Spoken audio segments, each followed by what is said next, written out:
Okay, the Zoom meeting that we did earlier today on May 7th ended up just covering Lab Module 3, and I promised that I would do a screencast Zoom by myself and get it uploaded to you about Chapter 3, 3.1 to 3.3. You have a couple of lecture assignments, learning assignments that are due on Saturday, number 8 and number 9. Those are both up here. What you are going over in this chapter is essentially the main components of the plasma membrane, and then the main components of cells, and then how those cellular components, what their structure is and how that structure determines function. And I got a little ahead of myself. Most of what happens with the plasma membrane is going to be covered in the second half of chapter 3. But you're introduced to some of the components here. And one of the most challenging things here is to not only understand the structures, but to look at how the structure determines how those things inside the cell actually do their jobs. So um, on the left-hand side here, and I'm going to make it big, you have learning assignment number 8. And basically, you need to work through this and, compare these two cells and think about how when they increase in size, what happens to their volume? It goes up. What happens to their surface area? It also goes up. But which one of these has more cell membrane surface? It's definitely cell B, but which one has more channels? Okay, cell B still has more channels. But, which one has more mitochondria? The bigger cell. And then, you have to think about why a bigger cell needs more structures and how it's going to function. Okay. And then think about if that membrane wasn't big enough to support everything inside, what would happen? And I like to compare this to a small house versus a big house. Small house, one door in and out, one garage, a little car garage, not such a big deal, right? But you build a bigger house, and if there's only one door in and out and you have 50 people in there and you want to get out quickly, then you would need more than one entrance slash exit in order to make that house operate efficiently. And so it's a similar kind of concept with a cell. So just be thinking about that. Then you work your way through these calculations that involve comparing surface area to volume and the surface area to volume ratio. And basically, as a shape, a three-dimensional shape gets bigger, of course its surface area increases and its volume increases. But as you increase it, you don't increase any interior two-dimensional surfaces. And so the surface area goes up, but not as quickly as the rate at which the volume goes up. If you see from the small to the medium to the large cube, volume went up by 64 times. But if you divide 96 by 6, then basically the surface area only went up by a factor of 16. So the surface area is 16 times larger, and the volume is 64 times larger. Well, what is that? That means that the volume increased about 4 times faster than the surface area did. And so the surface area to volume ratio actually becomes less. So see if you can figure that out for these two cubes, and then do the same thing for the spheres. Okay, they just appear as circles, but they're supposed to be spheres. Okay.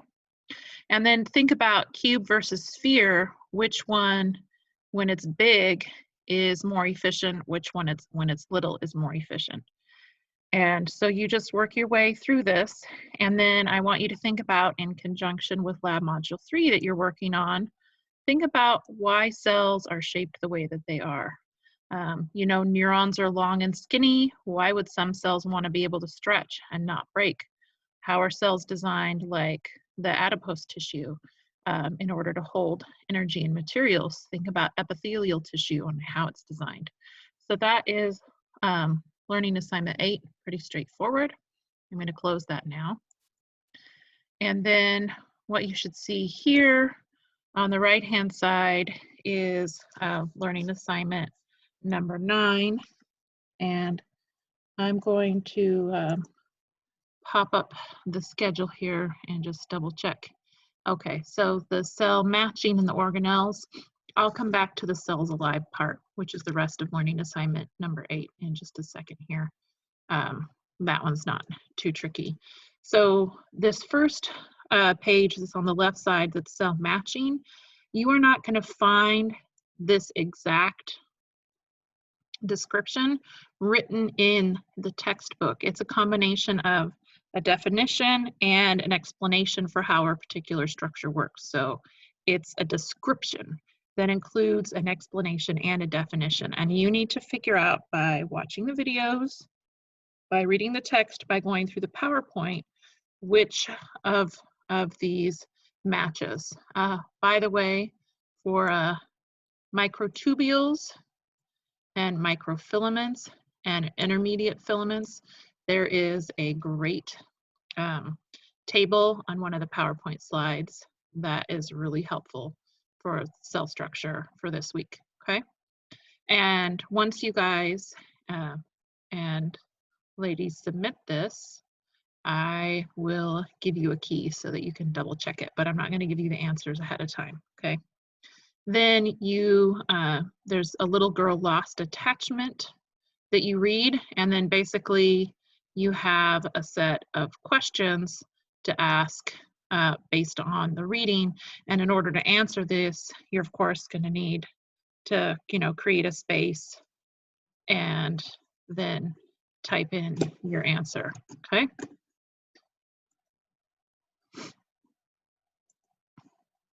Then down here, this last part, you're just trying to think of what is the job of the rest of the organelles or cellular structures listed here, and what could you compare it to if you were thinking about like a factory or a business and how that would operate? What would it be comparable to? Okay. Oh, and there is a part 4 down here with the little girl lost that you need to answer as well. So that is learning assignment number 9. So I'm closing that, and I'm going to open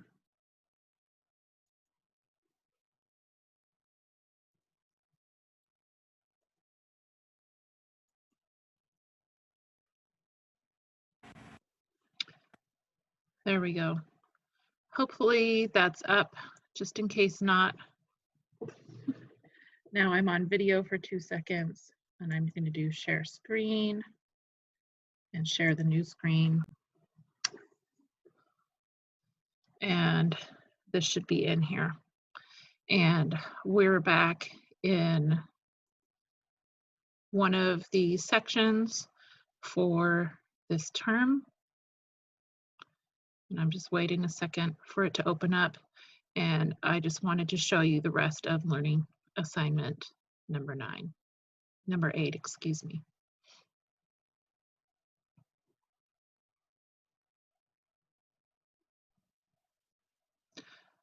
Okay, so here we are in week 3, and here is learning assignment number 8. So I open that page, and this was the file that I already had open that we talked through. And then there's this website that you go to where you'll be able to fill out, go through diagrams and fill each of these out. And it will help you become a little bit more familiar. So while you see that this opens as a PDF, because that's how it downloaded, you should be able to take this and you can turn it into a Word doc. So I'm going to show you how to do that. A really easy way to do that is if you just open up any kind of, you know, web search. And my Wi-Fi is being a little bit slow this evening. And once Google opens for me, I'm going to type in free PDF to Word converter. And you can do it for Windows or for Mac, and you can see you get a whole bunch of options. So here's one, smallpdf.com.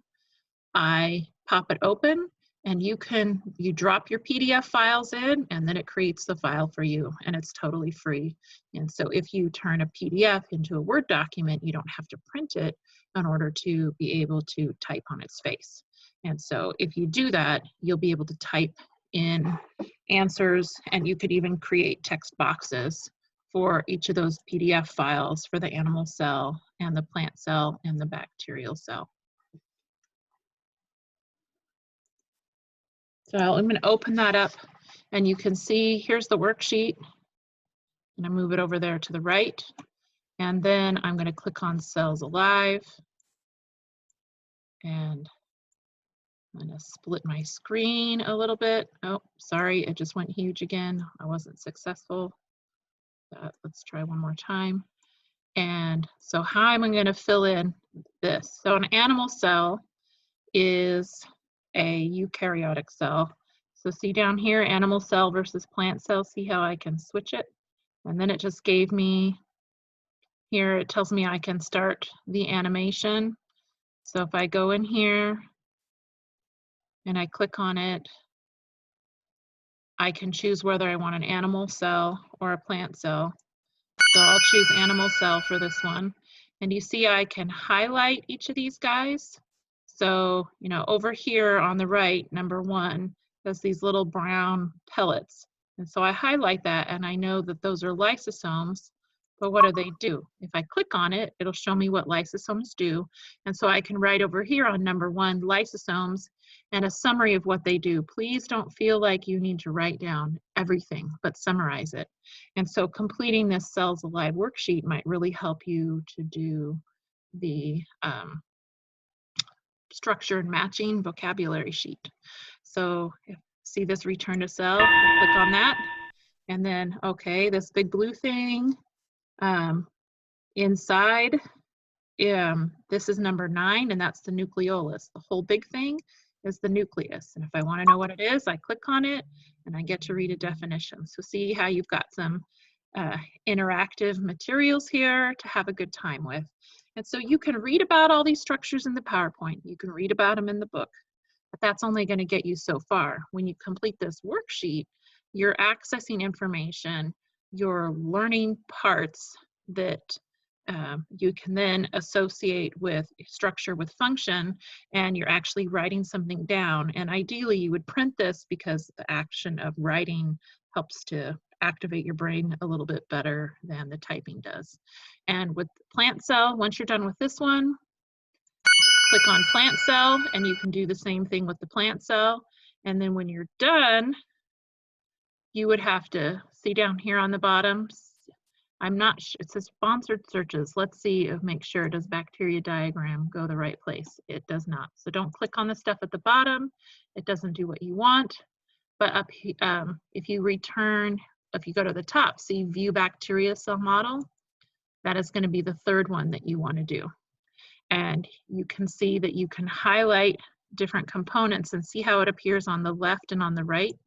And I can click on those, and I can highlight things and read about them. So you should be able to get that all read and labeled as well. So that is the rest of learning assignment number 8 from Cells Alive, just a little bit of interaction for you. The Cells Alive is 5 points, and the learning assignment number 8 is 5 points. So it's 10 points total for that, just because it was a little bit more lengthy. So now if I go back to the module and just double check, what else do we want to talk about? I didn't really want to go through the PowerPoint. That's pretty self-explanatory, but I did want to tell you about a file that I'm going to post that's going to be helpful for learning structures and processes in more detail for Chapter 3 and Chapter 4. So I'm posting this Chapter 3 and 4 blank diagrams to practice, and I'm going to go ahead and enlarge this to fit my full screen. And on the left, this first one is a diagram that is in, I believe it's in one of your learning assignments, the next one coming up on the plasma membrane. Okay, so after you go through that, come back and do this review and see if you can match the letters here with the structure and its function. Okay, in the PowerPoint for this week, there's a PowerPoint slide, well actually there's 3 or 4 of them that deal with how cells are connected together, how they're bound together, because they don't just sit next to each other without any attachments. And so these little purple beads here, those are tight junctions, and they help create a waterproof barrier, so that if we were creating a duct or a tube, think about your esophagus or your intestine, you could keep the fluid inside that tube and not swimming all around in between all of the cells and within the tissues. Then if you need to anchor the cells together, then we have desmosomes, and those are proteins that go all the way through the plasma membranes of both and stick out into the other side, and those keep the cells from getting ripped apart, and so they anchor cells together to create tissues. And then these little tiny purple ones right here, they're actually hollow tubes, and they allow some of the cellular fluid, the cytoplasm, and anything that's dissolved in the fluid to pass back and forth. And so the cells that are next to each other can actually communicate with each other through dissolved substances that are small enough to pass through. Obviously, things like mitochondria and other organelles are too big to go through there, but cytoplasmic fluid with dissolved ions and polar molecules would be able to do that. So print this out, try labeling it without looking, and see if you can write the name and describe what each of these structures does. Here is another example of a slide that's blank from that PowerPoint, and you can go through and try to label the different components of the plasma membrane and to write down descriptors of what they do. I find having a blank diagram for that is really, really helpful. This one you might recognize from this week, where we're inside the nucleus. And so we have the DNA, and it makes an expendable copy, or RNA. The RNA exits the nucleus from the nuclear pore. And then in the cytoplasm, the ribosomal subunits read the RNA, and this purple beaded strand is an amino acid chain that's making a polypeptide. So it just shows you how there's continuity between the genetic material and the production of a protein, and that we go from within the nucleus of a eukaryote out into the cytoplasm for that. Okay, the next one to look at over here on the right for Chapter 3 is there's a slide in the PowerPoint that goes through the flow of information between the nucleus to protein production. And so practice going through and labeling the steps of the process of describing what structures are involved and describing what happens. So you'll find that in the PowerPoint. This one on the right, we talked about this a little bit in a Zoom meeting last week. These are phospholipids that create the plasma membrane. So there is a slide in the PowerPoint that is labeled with this. So take a look and see if you can do that. And I don't know if I have that PowerPoint open anymore. Nope, I don't have it open. You don't care about the budget one that I was looking at. Okay, so this is the one on plasma membrane structure. So it's a little bit further in Chapter 3, and the same with this one. And so I'm not going to go further than this. I just wanted you to know that there are slides coming, and during next week's Zoom meeting, if you have this printed out and available to you, then you'll be able to fill this in when I use the overhead projector and I write things in. So if you figure out how to get this printed between now and next week, that would be really helpful. Remember, you can go on campus to Scarpelli Hall and you sign up for computer time. One day ahead, I think, is how you do it. And you don't have to need a laptop in order to do it. It's open for anybody to sign up, and you can go use a computer, and you can also go and print. And I just wanted to make sure that you knew that. Okay, that is it for today, I believe. So I'm going to save this because I added some extra diagrams, and then just looking at what's coming. I already sent out an announcement about the exam. I'm going to put in all the things for week 4 by late tomorrow night and get some fun grading for you. So thank you and happy studying.